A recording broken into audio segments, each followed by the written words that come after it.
अस्सलाम वालेकुम, कैसे हैं आप लोग? खैरियत से हैं? मैच है played between Karachi Kings and Quetta Gladiators. Was of match number 14, match number 16, sorry. And very well played by the Quetta Gladiators in the end. And it's a very hard hitter that jolted the Karachi Kings team. Although at some one point it was looking the game has gone into the hands of the Karachi Kings, but the Sharfan Rutherford shows his brilliance and his master strokes to clinch the victory to the Quetta Gladiators. Please welcome Sayyid Mujahid Hussain Saab. Assalamu alaikum sir. वालेकुम सलाम। Sir, कैसा लगा आपको कल का match? Match बड़ा शानदार match हुआ। Karachi Quetta Gladiators won the toss and they gave the batting to Karachi Kings. जिस तरीके से कराची किंग्स ने स्टार्ट किया तो लग नहीं रहा था, उन्हें आती अकील हुसैन ने जो है पहले शान मसूद को अर्ली ओवर में ही क्लिंच बोल्ड कर दिया। और उसके बाद ये जो टीम ब्लॉची है वो भी जल्दी आउट हो गए। टिम साइफर ने और पोलार्ड ने थोड़ी सी रेजिस्टेंस दी। का मैच आपको कैसा लगा, कराची वर्सेस कराची, क्योंकि दोनों टीम में कराची के प्लेयर्स थे? कल का मैच बहुत ज़बरदस्त हुआ। जिस तरह आपने कहा कि कराची किंग जो है शुरू में इनके प्लेयर आउट हुए दोनों ओपनर, लेकिन पोलार्ड और सैफर ने जो बैटिंग की, पोलार्ड ने और सैफर ने जो बैटिंग की वो बहुत शानदार बैटिंग की। पोलार्ड की तो आप बैटिंग की तो खैर बात इसलिए कह सकते हैं कि उसके बाद सारे शॉटों वो ऐसे ही वक्त का प्लेयर, और सैफर ने जो इनिंग बनाई इनकी जी जी, वो बैटिंग भी मैंने देखी इनकी माशाल्लाह बहुत ज़बरदस्त। दोनों ने एंड बना के 167 के टारगेट दिए, एक मैच को जो है मैच में जान डाली जो कराची किंग लग रही थी, लेकिन उनकी इनिंग से 167 165 जो टारगेट था वो अच्छा यानी कि मैच को फाइट करने के लिए बेहतरीन टारगेट उन्होंने सेट किया। सर सर पोलार्ड की हम देखेंगे, पोलार्ड ने कोई इतने खास रन नहीं किए। नवाज ने थोड़े से स्ट्रोक अच्छे खेले, 13 रन थे, लेकिन उनकी जो नॉक होती है काफी जो है मायने रखती है टीम के लिए। मैं आपको लेके जाऊंगा जेम्स नेस को। आप किस तरह देखते हैं? उस्मान तारिक, उनके क्वेटा ने एक नया ट्रम्प कार्ड खेला और एक अनयूजुअल एक्शन के थ्रू उन्होंने उनको आउट किया और कराची के ऊपर ब्रेक लगाया। पोलार्ड ने थोड़ी सी हार्ड हिटिंग की। शान मसूद सर क्यों नहीं चल पा रहे? हालांकि कैप्टन है, लीडिंग फ्रॉम द फ्रंट से उनको लीड करना चाहिए। क्या ऐसा मसला है? शान मसूद मैनेज नहीं कर पा रहे हैं। सीनियर की जो बैटिंग करने का तरीका है ना, जो उसकी टेक्निक है, वो T20 से मैच नहीं कर रही है। सही देखिए T20 क्रिकेट जो है ना, मकसद फ्री शॉट खेलने वाली क्रिकेट है। सही जब वो आपके शॉट होंगे तो आप वो फ्री शॉट खेलेंगे। सही। अब जब वो शॉट ही नहीं है तो कहाँ से आप खेलेंगे? लिहाजा वो बैटिंग करता है, बुक वाली क्रिकेट खेलता है, जैसे टेस्ट मैच की क्रिकेट हो गई, ये वनडे में कामयाब हो जाएंगे क्योंकि 50 ओवर की क्रिकेट होती है तो उसमें हो जाए। लेकिन ये शॉर्ट फॉर्मेट में ना शान मसूद के सिलेक्टेड शॉट है और उसको पकड़े जाते हैं। समझे आपके बॉलर ने अगर उनको चेक कर लिया तो उनको उसी रूम में गेंद करते रहेंगे तो वो वहाँ पे वो आउट हो जाते हैं, उसका उनका रन भी निकलता है। अनवर अली के साथ 25 रन थे। One of the best allrounder I can say. अगर अब्दुल रजाक के बाद अगर कोई ऑलराउंडर की डेफिनेशन को कंप्लीट करता है पाकिस्तान में तो मेरा ख्याल है कि वो अनवर अली है। He is the out class player of his under 19 season. जो सरफराजी कैप्टनसी में उन्होंने जीता था उसमें उनका बहुत बड़ा बॉलिंग का रोल था। आपने उस चीज को कवर भी किया था उस जमाने में। और 2014 में जब उनका मिसबाह की कैप्टनसी में उनके अंदर डेब्यू हुआ था श्रीलंका में, तो जिस तरीके से उन्होंने अपने आप को मनवाया था और बहुत आगे तक गए थे उनकी बॉलिंग और बैटिंग, छठे सातवें आठवें पे हमें ऐसा हार्ड हिटिंग बैट्समैन ही चाहिए। इस तरह आपने देखा उनके 25 रन को, और with the passage of time Pakistan से तो वो ड्रॉप आउट हुए। क्वेटा में भी वो काफी टाइम रहे लेकिन ड्रॉप आउट हुए। परफॉर्मेंस उनकी डिक्लाइन हुई। एक अच्छा ऑलराउंडर हमने मिस किया, लेकिन वरना अगर उनके 25 रन निकाल दिए जाए तो कराची 130 पे आउट थी। ये जो अनवर अली का शुरू का करियर था वो माशाल्लाह उन्होंने बहुत अच्छी क्रिकेट खेली और तो पाकिस्तानी टीम के और टीम के लिए इफेक्टिव भी थे। लेकिन क्या हुआ कि फिर आहिस्ता आहिस्ता वो आगे बढ़ रहे, जब क्रिकेट खेलनी शुरू की, उन्होंने ज़्यादा क्रिकेट हुई तो उसके बाद उनकी एकदम परफॉर्मेंस में डिक्लाइन आना शुरू किया। ठीक है ना। अब उसके बाद ये हुआ कि उनकी परफॉर्मेंस थी वो ड्रॉप होने शुरू हो गए। ड्रॉप होने के बाद प्लेयर जो है ना वैसे ही डिसाइड हो जाता है। सही। आप उनकी जो मैं बॉलिंग देख रहा हूँ, बॉलिंग वो कर तो रहे हैं, लेकिन आप अगर इंटरनेशनल फॉर्मेट पे जाते हैं ना, या इंटरनेशनल क्रिकेट का कंपैरिजन करेंगे तो फिर उस लेवल में इस क्रिकेट का कंपैरिजन बनता है इनकी बॉलिंग का। सही। एक तो मुझे लगता है कि वो बहुत ज्यादा ओवर कॉन्फिडेंस हो गए, या तो कह सकते हैं ऑलराउंडर हार्ड हिटिंग बैट्समैन है, इतने अरसे ड्रॉप होने के बाद आप बैटिंग कराते हैं, उसमें जगह पे करने वाली जगह पे बैटिंग करते हैं, लेकिन मसला सारा वही आ रहा है कि आपने एक मैच में की, उसके बाद अदर्स मैच जो है कंटिन्यू आपको परफॉर्मेंस नहीं आती है। सर अनवर ने ओवर में लास्ट ओवर में 15 रन चाहिए थे, 2 बॉलों पे 2 छक्के खा लिए थे, लेकिन जिस तरीके से उन्होंने नेक्स्ट 3 बॉल्स कराई थी, इट शोज कि जो है वो अनवर अली में स्पार्क बाकी है थोड़ा।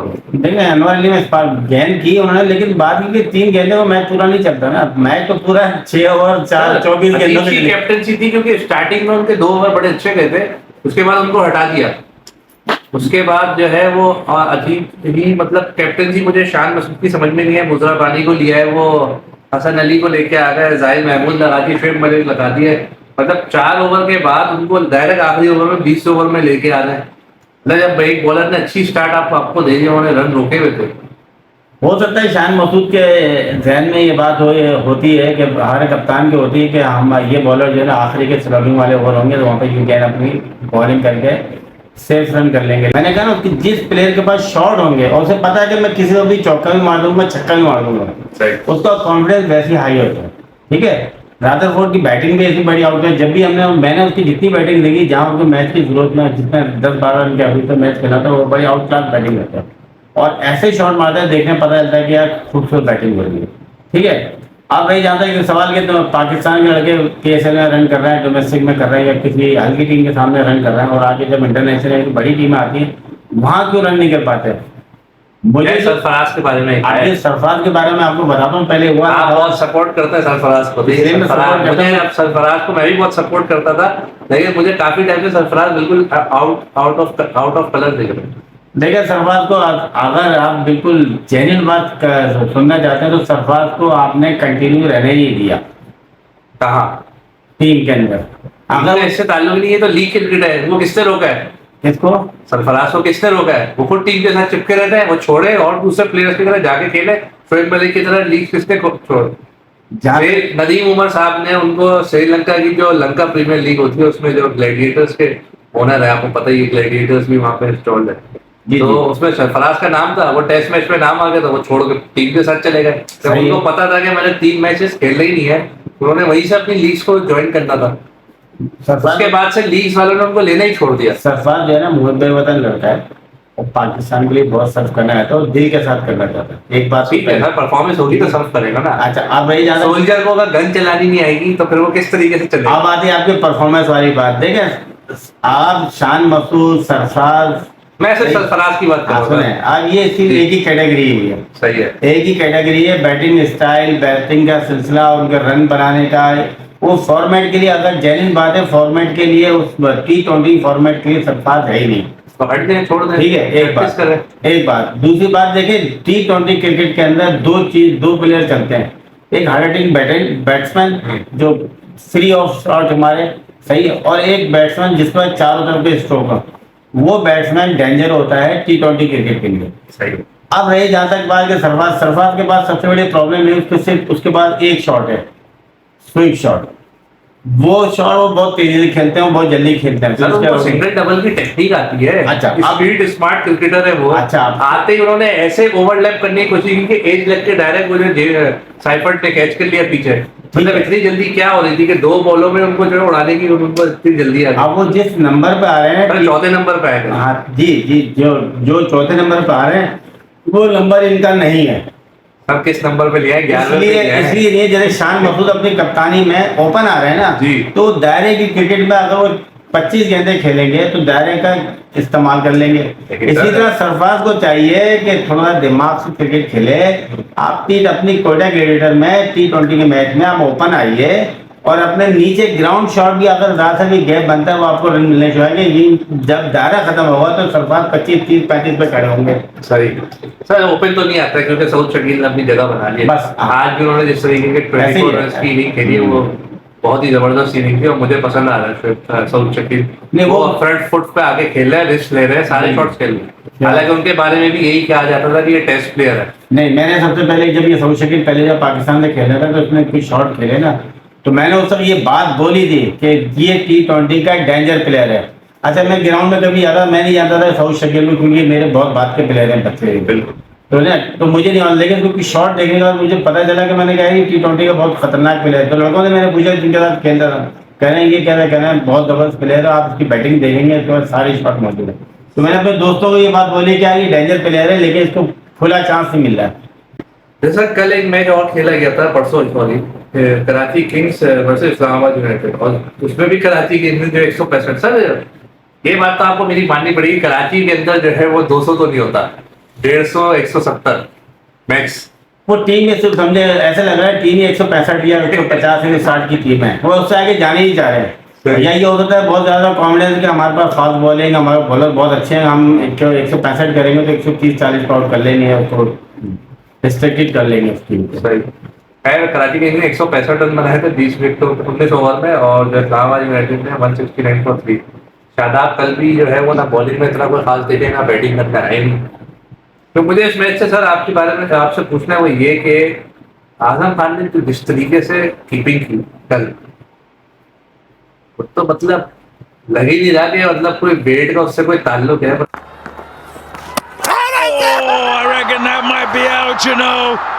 That was quick. देखते हैं आप, मतलब इतना स्पीड में उन्होंने दिया है, मुझे धोनी का जमाना याद आ गया कि धोनी भी सामने वाले को टाइम नहीं देते थे कि पीछे मुड़ के देख रहे हो।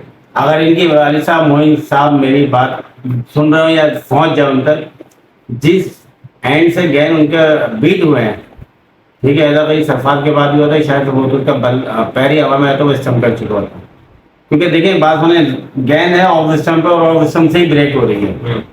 अगर उसके लेग स्टंप से गेंद ब्रेक होकर ऑफ स्टंप की तरफ आ रही थी, मैं देखता कैसे स्टंप है, लेकिन बहरहाल स्टंप में उसकी क्विकनेस बहुत थी, लेकिन गेंद सामने से बिल्कुल सही नजर आ रहा था, क्योंकि ऑफ स्टंप में गेंद गिरा हुआ है और ब्रेक होकर सामने यही आ रहा है। सर वो आपकी बात सही है, लेकिन मेरा पॉइंट ये है कि जो पीसीबी वाले उनके वेट को लेके मजाक बनाते हैं, ये तो बिल्कुल ही नल एंड वाइड कर दिया उन्होंने कहा भाई वेट का इससे कोई ताल्लुक नहीं है, आप आपके पास स्किल है तो you can do anything. PCB में जो लोग हैं वो विकेट कीपर थोड़ी है, वो जो उन्हें क्रिकेट थोड़ी खेली है। पीसीबी वालों को ये सिर्फ वो सामने से गेंदा है, उसको कोई हिलने थोड़ी भाग के विकेट थोड़ी मारनी है, वो अपनी जगह स्टैंड खड़ा हुआ, अपने सिर्फ हाथ यहाँ से पिक करके गेंद को स्टंप पे लगाना है, कोई भाग के बाउंड्री से भाग के आके थोड़ी आउट कर रहा है वो तो स्टैंड ही खड़ा हुआ विकेट के ऊपर है। लेकिन क्योंकि उसकी ये कह सकते हैं कि उसकी आई इतनी तेज थी, सामने से ब्रेक हुआ, उसने इतनी क्विक मारा सामने से, कोई विकेट के ऊपर ही खड़ा, तो गेंद यहाँ से पिक करके मारना, ये क्विकनेस आप कह सकते हैं। तो उसमें बॉडी नहीं हिली, उसका कोई पेट नहीं हिला, कोई टांगे नहीं हिली। वो आपकी बात सही है, लेकिन मेरा पॉइंट ये है कि मैंने इस पीएसएल में रिजवान की आई कांटेक्ट हिलता हुआ देखा है, मैंने जो है वो सरफराज का आई कांटेक्ट हिलता हुआ देखा, मैंने जो सैफर्ट का पॉइंट ऑफ कांटेक्ट हिलते हुए देखा है, लेकिन आजम खान की जो आई कांटेक्ट चल रही है, मतलब वो मैं बैलेंस जो उन्होंने लेके चल रहे हैं वो जबरदस्त है। मतलब मुझे वो अच्छे लग रहे हैं, मतलब कीपिंग में उन्होंने अपने आप को इम्प्रूव किया। ये बात सही है कि वो कोई स्टंप किया है, बेहतरीन स्टंप किया, लेकिन इसको थोड़ा सा यहाँ टेक्निकल समझना पड़ेगा। सरफराज हुआ, ठीक है, रिजवान हुआ, रिजवान की गेंद अगर यही गेंद इस तरह ब्रेक होकर रिजवान के हाथ में आता तो शायद उसकी टांग हवा में रहती, जैसे आगे निकल के ट्वेल्व मारने गया हवा में रहती, स्टंप कर जाती क्योंकि सामने लग। लेकिन जो लेग स्टंप टांग के पास से गेंद ब्रेक होकर ऑफ स्टंप आता है, वहाँ कीपर ब्लाइंड हो जाता है, उसको नजर नहीं आता कि गेंद कितना बड़ा ब्रेक हुआ, कितना ऊपर आ रहा है। वहाँ गेंद में जो है ना आपका आई कॉन्टेक्ट हिल ही जाएगा उसके अंदर, चाहे वो सरफराज हो, चाहे वो मोइन खान खुद भी हो, राशिद लतीफ भी हो, बहुत कमाल के कीपर जो है ना इस चीज को पकड़ते हैं कि कितना गेंद ब्रेक आ रहा है। और पाकिस्तान की विकेट के ऊपर जहाँ ब्रेक का आपको पता ही नहीं था, कब बड़ा हो रहा है कब छोटा ब्रेक हो रहा है, अनइवन हो रहा है, तो उसमें तो कीपिंग करके इस तरह स्टंप करना बहुत बड़ी बात हो जाती है। मैं आपको जरा दूसरी भी एक चीज दिखाता हूँ, जिस तरीके से उन्होंने रन आउट किया। Ball for a single, none there. Shadab's very quick. बस एक ऐसा प्लेयर एक ऐसा है जो हार्ड हिटिंग बैट्समैन भी है, गुड कीपिंग स्किल्स भी उनके अंदर डेवलप हुई है इंटरनेशनल लीग्स में जाने के बाद, कीपिंग करने के बाद। अब मैं तुम्हारा सवाल समझ गया हूँ और आप जो पूछना चाह रहे हैं वो बात जबरदस्त है कि अगर आपके पास इस टाइप का प्लेयर है कीपिंग और हार्ड हिटर बैट्समैन, तो उसको टीम में चांस होना चाहिए। एग्जैक्टली। ठीक है, और वो ये उस लिहाज से डेंजर प्लेयर साबित होंगे 4 या 5 नंबर में, जब आपको हिटिंग की जरूरत है या और दायरे को इस्तेमाल करना, तो वहाँ ये प्लेयर को आप इस्तेमाल करते हो। ओके, बिल्कुल, ये बिल्कुल सही बात है, इसमें इसका 100% ये उस जगह फिट होते हैं, होना चाहिए, खेलना चाहिए उसमें। लेकिन मसला वही आ रहा है कि रिजवान आपके सामने मौजूद है, वो उससे ज्यादा बजाय उससे ज्यादा फिट है और वनडे में परफॉर्मेंस भी दे रहे हैं। अब आप इसको ये कर सकते हैं कि इसको कीपिंग करवाएं और उसको फील्डिंग करवाएं और आखिरी के ओवर में, स्लोविंग ओवर में दायरा इस्तेमाल करिए, तो कप्तान का काम है। बिल्कुल। आप उसको 5 नंबर पे लिया है, आपका कोई ऐसा इतना बड़ा ऑलराउंडर तो है नहीं जो छक्के मारे, लेकिन आजम के पास ये क्वालिटी मौजूद है कि वो जाते ही किसी भी ओवर में 2, 4, 5 छक्के मार सकते हैं आराम से। मेरे ख्याल में लाहौर कलंदर को 2 चीज़ें कर देनी चाहिए कि टूर्नामेंट को थैंक यू कह दे और दूसरी बात है शाहिन शाह अफरीदी को थैंक यू कह दे। हाँ, क्योंकि और उनसे कप्तानी ले ले। देखिए बात हो रही है, आप कोई टीवी का एड नहीं बना रहे, कोई टेढ़े मुंह करने से बॉलिंग नहीं होती, यूं करके आपने मुंह कर दिया और आखिर के ओवर में स्लोविंग ओवर में आपके गेंद कर रहे हैं, आप किसी बॉलर को दे देंगे मारने चक्कर वो आउट हो जाएगा, आपको विकेट मिल जाएगी। लेकिन असल में चीज है कि आपकी बॉलिंग में जो आप जिस हिसाब से बॉलिंग करते हुए आ रहे हैं, वो बॉलिंग आपकी नजर नहीं आ रही है। आप T20 के हो, आपने अपने गेम में आए हुए T20 के 4 ओवर करने, 2 ओवर खेले, 2 ओवर बाद और आखिर के ओवर में आते हैं, लिहाजा शाहिन शाह अफरीदी की बॉलिंग में वो परफॉर्मेंस नजर नहीं आई। इसके अलावा लाहौर कलंदर वालों को चाहिए किसी अच्छे लगे वो कप्तान बनाते हैं। ठीक है, मेरी नजर में जो उनकी टीम में जो कप्तान के लिए जबरदस्त मौजूद आदमी लग रहा है, वो लग रहा है अब्दुल्ला शफी, जिनको बेंच में बिठाया हुआ था। जिनको उन्होंने बैंक में बिठाया हुआ है। अब पता नहीं क्यों किस लिए बिठाया हुआ है ये समझ में नहीं, लेकिन शाहिन शाह अफरीदी नो, वो कप्तान करंट है सर उनमें, उसमें बहुत करंट है, हाँ। सही यूटिलाइज नहीं हो पा रहा है। बिल्कुल।